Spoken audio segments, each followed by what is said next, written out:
What washed away vs. what endured?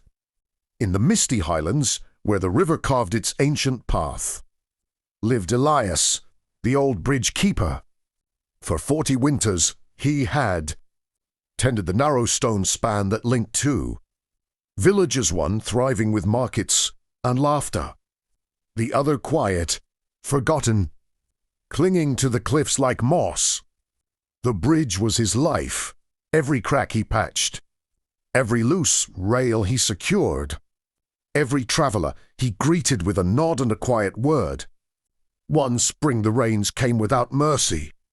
For days the sky wept until the river rose, snarling and black, swallowing banks whole. On the third night the flood struck.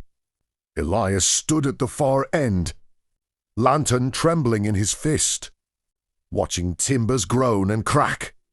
The water tore at the foundations like hungry hands.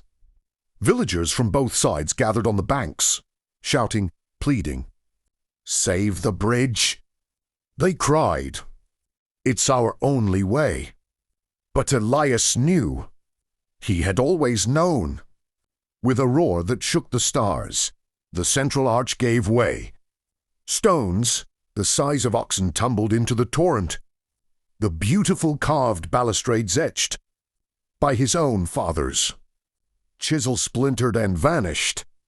The lanterns, the bell that rang for weddings, the small wooden bench where lovers once sat whispering all washed away in moments.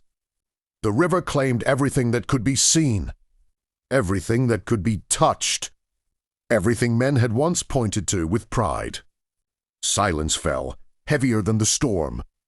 When dawn broke pale and cold, only the two massive abutments remained solid, unyielding, rooted deep in bedrock on either shore. They stood alone, facing each other across the foaming gap, silent sentinels that no flood could move.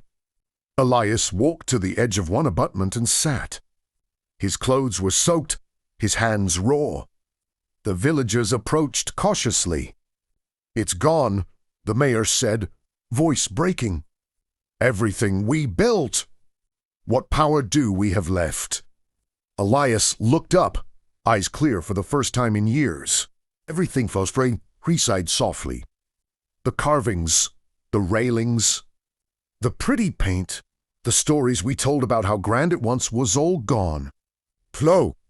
A young woman from the forgotten village stepped forward, tears on her cheeks. "But how do we cross now?" Elias smiled the first real smile in decades. He stood, joints creaking, and placed one weathered hand on the stone.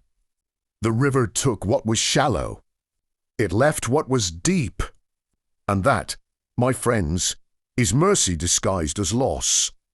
Years later, a new bridge rose simpler, stronger. No one carved their initials into it. No one boasted of its beauty. But travelers crossed safely in storm and sun, and children played beneath it, never knowing the name of the man who once kept watch. They only knew that something solid held them up. And in the quiet moments, when the water murmured below, the old abutments still stood and moved, unspoken, reminding anyone who would listen. What washes away is temporary. What endures is true power.